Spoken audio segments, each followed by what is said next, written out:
Web Novel, Chapter 174, The Real Deal. The group followed the directions given by the Croxy, updating their map along the way. At first they had been dubious if to trust its words, but after thinking about it for a while they decided it was worth giving it a shot. If Fillard really wanted to harm us, he would have done it while we were at our weakest. Floria pointed out, the other agreeing with her.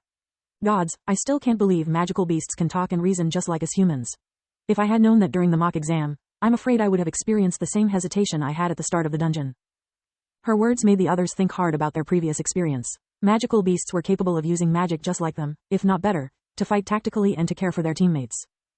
It's been really stupid of me ignoring all the facts and let prejudice guide my reasoning. Uriel thought, just because they have a different form, it doesn't mean they are incapable of having feelings.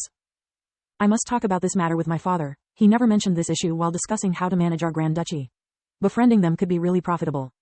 The further they progressed through the dungeon, the more crossroads they encountered.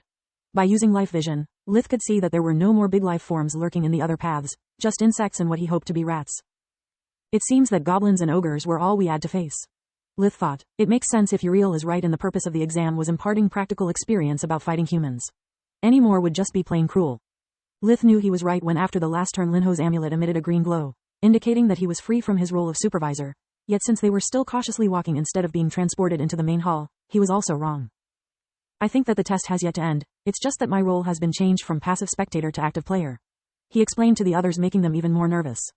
Of all the reasons they could think of for allowing Lith to help them, not a single one did bode well. The last cave was a big one.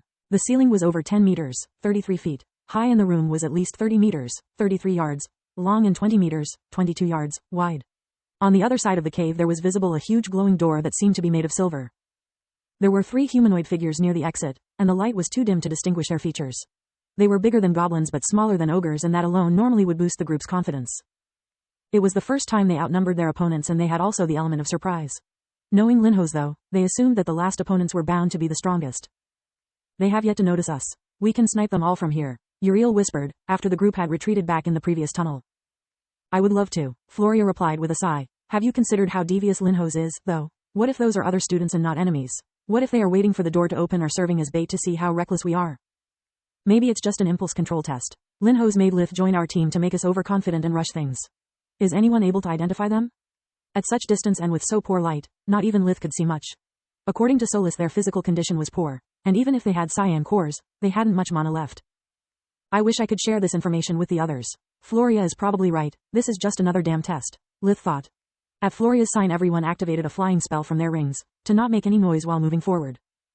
The group spread out with Floria, Freya and Lith on the first line, while Kyla and Uriel stayed in the rear.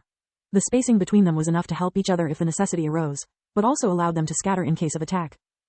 Because of the cave's dimensions it was possible to use fire magic, also if their opponents were capable of using magic, a single fireball or even a lightning could take them all out at once if they kept walking in a single line. Soon they were close enough to recognize the 3 well-dressed humans.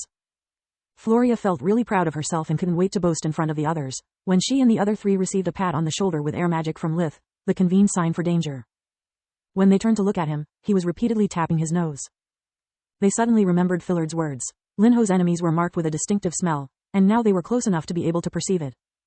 Lith was able to see Floria's expression freeze into a panicked one, while she and the others sweated bullets. Floria was right all along, Lith thought. Those 3 are still part of the test, but she has underestimated Linho's. He isn't as devious as she believed, he is much worse. Linho's is testing their resolution and my self-control at the same time.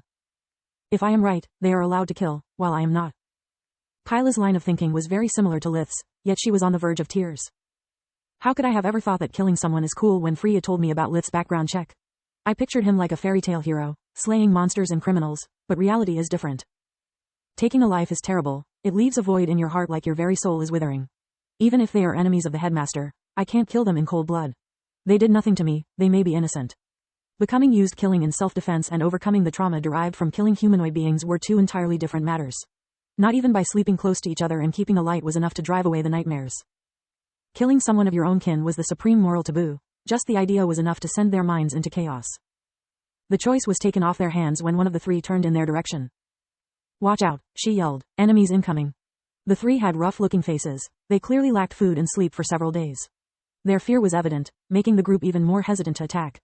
Being surrounded and outnumbered, the 3 attacked only using first magic, hoping to quickly beat such young opponents, before their remaining strength ran out. Floria and Freya hid behind their magically conjured shields, while Uriel and Kyla could only dodge. The three chose to use first magic not only because it didn't require much mana, but also to prevent their opponents from casting spells. One of the biggest differences between true and fake magic was that while true mages would consume mana only after conjuring their spells, a fake mage would spend it as the casting was initiated, so being interrupted resulted in a waste of mana. The three were doomed nonetheless. They were disarmed, while Floria's group only needed one spell stored into their rings to kill them. The problem was they were unwilling to, even under such attack. Lith sighed, realizing his role in that charade. He pumped his mana into the staff, activating its effects once more and sending 6 needle-sized ice shards into the eyes of his enemies, blinding them. The staff was an experimental hybrid between an enchanted item and an alchemical one. It enhanced a mage's focus and mana sensitivity, allowing even fake mages to alter the trajectory of their spells after the cast, something usually only Tier 5 magic could achieve. In Lith's case, it granted him an extremely fine control over the mana flow, to the point of being able to hit even small targets with pinpoint accuracy. Of course, everything came with a price and limitations. The mana stone floating in the middle of crescent moon-shaped end of the staff was a consumable. The more powerful the spell it focused, the faster it would lose its magical energies, making the staff useless until the gemstone was replaced. They were quite expensive, hence why Lith had only used it with first magic. Also, the staff was incapable of focusing spirit magic or any spell above Tier 3, making its use limited. The very moment the three were paralyzed by pain and fear, Lith conjured a Tier 1 lightning, rendering them unconscious.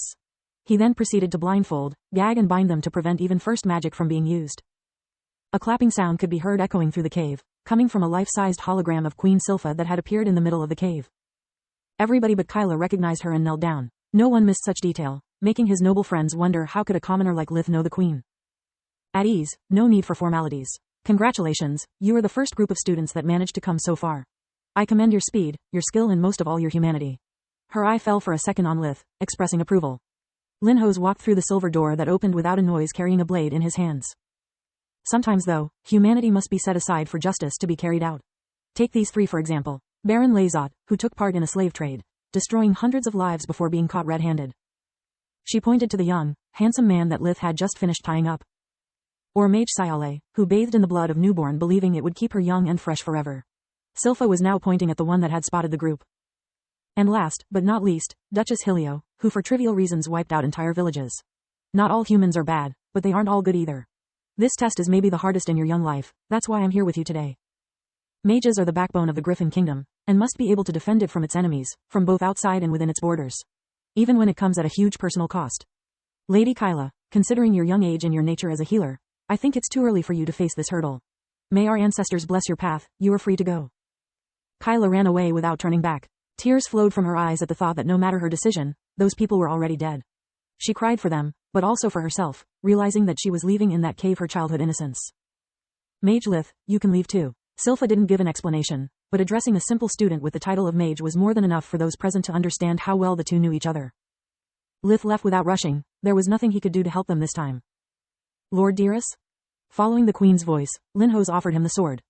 Uriel hesitated at first, but then took it from the hilt, plunging it into the baron's heart. He had recognized that sword on first sight, it was the kingdom's ceremonial blade used for public executions.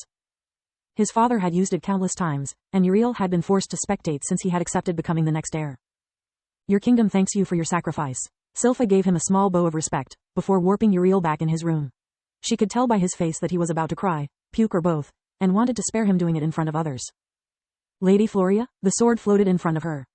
I'm sorry, your majesty, I can't. She fell on her knees, crying. Floria remembered the day when she asked his father, Orion, how it felt killing the bad guys. Orion went to the colonel, handing her a puppy and a knife, asking her to kill it. Even then, Floria refused to do it, crying for her life. That's how it feels, every single time, Orion said. When it stops hurting, it means you have become the bad guy. Silpha warped her away too. There was no reason torturing such a young girl any further. Lady Freya? Freya knew Duchess Hilio very well. She had been her mother's best friend as long as she could remember. Now she finally understood what they were always talking and laughing about, when they thought she couldn't hear them. The world sucks, people suck. First my mother, then Lady Ernez and now the queen. No one really cares for me, I'm just a tool for their sick games. I'm the only one I can rely on. Freya thought while slashing down in an arc. Glory to the kingdom. The Duchess' head rolled on the floor, its tumbling echoing in the darkness of Freya's heart.